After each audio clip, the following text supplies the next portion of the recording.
17 de junio del 2026. Estados Unidos intentó reemplazar al jornalero mexicano con mano de obra local. El experimento se cayó en una sola temporada. Imagina esto. Año 2025. Funcionarios de la administración Trump predijeron con absoluta confianza que, tras las redadas y deportaciones masivas de inmigrantes, los trabajadores estadounidenses nacidos en el país llenarían rápidamente los campos de cultivo, las granjas lecheras y las plantas empacadoras que dejaron vacíos los jornaleros mexicanos. Los americanos tomarán esos trabajos, dijeron una y otra vez. Prometieron salarios más altos, mejores condiciones laborales y una fuerza laboral 100% estadounidense. El experimento comenzó a principios de 2025 y se derrumbó en una sola temporada. Campos enteros con cultivos pudriéndose bajo el sol, vacas sin ordeñar a tiempo con problemas de salud visibles, granjas reduciendo sus hatos de emergencia y agricultores admitiendo públicamente, a veces con vergüenza, lo que muchos ya sabían desde hace décadas: nadie local quiso el trabajo. Absolutamente nadie. Al inicio de la administración Trump, altos funcionarios del gabinete, incluyendo a la secretaria de Agricultura Brooke Rollins, afirmaron públicamente que los estadounidenses, incluso los beneficiarios de Mejid sujetos a nuevos requisitos de trabajo, cubrirían los puestos dejados por los inmigrantes deportados o intimidados para abandonar el país.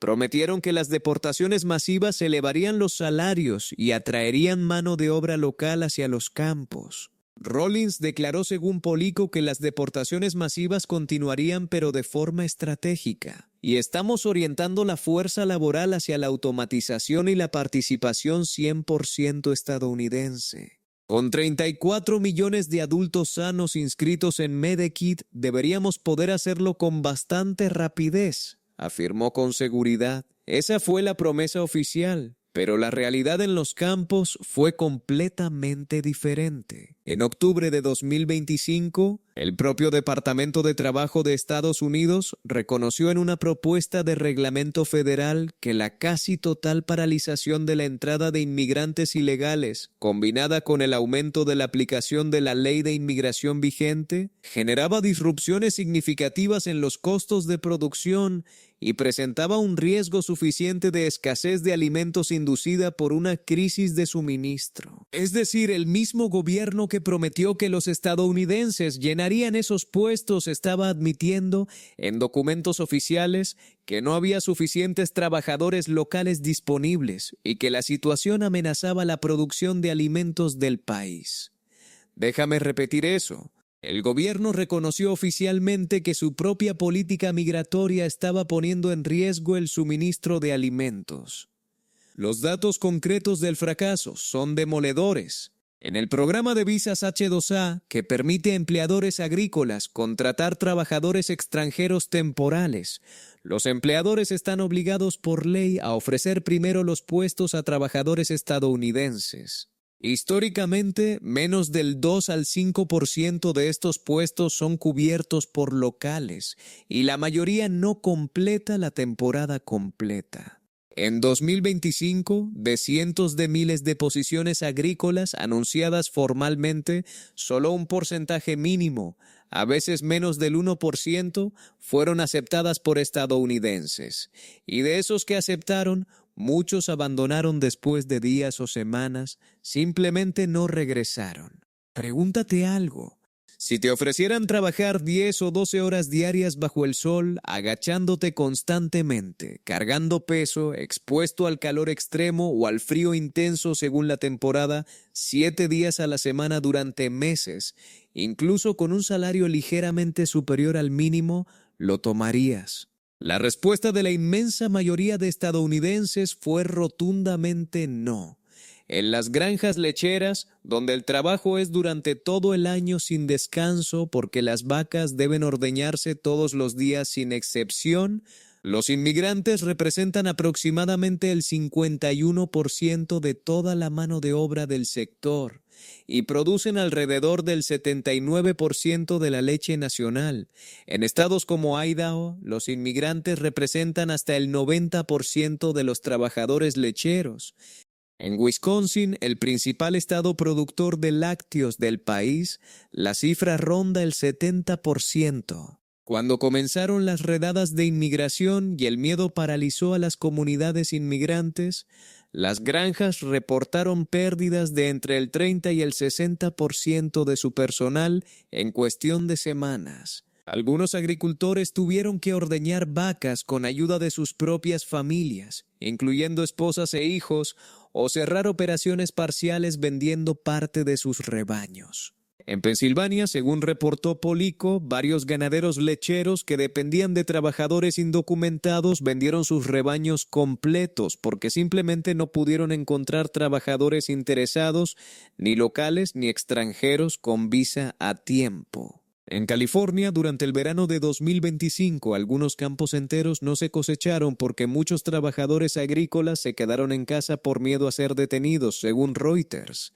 En Idaho, las preocupaciones similares impregnaron las zonas agrícolas durante toda la temporada. Suscríbete si te gusta el video. Entonces, ¿por qué fracasó tan estrepitosamente este experimento de reemplazar a los jornaleros mexicanos con mano de obra local? La respuesta es brutalmente simple. El trabajo agrícola es físicamente agotador, repetitivo, en horarios extremos que incluyen madrugadas y jornadas de 7 días a la semana, con exposición constante al clima, animales y condiciones que la mayoría considera inaceptables. Los salarios más altos que prometieron no fueron suficientes para atraer a los estadounidenses. Incluso cuando algunos empleadores ofrecieron pagar por encima del salario mínimo estatal, los trabajadores locales prefirieron empleos en construcción, en la industria petrolera, en servicios o cualquier otro sector con mejor calidad de vida y horarios más predecibles. Lori Chávez Deremer, secretaria de Trabajo de Trump, lo admitió ella misma durante un discurso en junio ante la Asociación de Gobernadores del Oeste.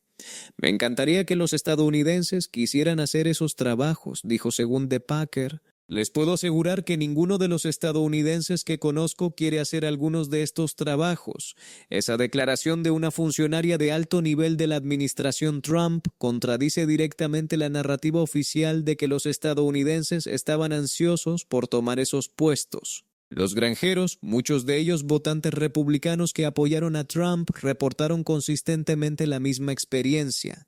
Publicaron ofertas de trabajo, esperaron semanas, recibieron pocas o ninguna solicitud de trabajadores locales y cuando alguien aceptaba, abandonaba después de días. Un agricultor en Wisconsin dijo a medios locales que había intentado contratar locales durante años sin éxito. Otro en Idaho confesó que sin sus trabajadores inmigrantes tendría que cerrar su operación completa. En una sola temporada agrícola de 2025, el miedo generalizado a las redadas de inmigración combinado con la absoluta falta de reemplazo local generó una escasez visible de mano de obra que forzó a muchos empleadores agrícolas a depender aún más del programa de visas H-2A, ese mismo programa que la administración terminó expandiendo y abaratando en la práctica. La ironía es brutal y evidente. La misma administración que prometió reemplazar a los jornaleros mexicanos y centroamericanos con mano de obra estadounidense, terminó reconociendo en documentos oficiales que no hay suficientes estadounidenses dispuestos a hacer ese trabajo y tuvo que facilitar aún más la contratación de trabajadores extranjeros temporales. El Departamento de Trabajo presentó en octubre una propuesta para reducir el salario por efecto adverso, el salario mínimo que deben pagar los empleadores a trabajadores con visa H-2A. Este salario se fija deliberadamente por encima del salario mínimo estatal precisamente para incentivar a los agricultores a contratar residentes estadounidenses primero, no extranjeros. Pero la propuesta argumentó que la tasa debe reducirse debido a la escasez de mano de obra actual e inminente, exacerbada por el cese casi total de la entrada de inmigrantes ilegales. En otras palabras, el gobierno estaba admitiendo que necesitaba ser más atractivo y más barato para los empleadores contratar trabajadores extranjeros, porque los locales simplemente no estaban disponibles. Suscríbete si te gustó el video.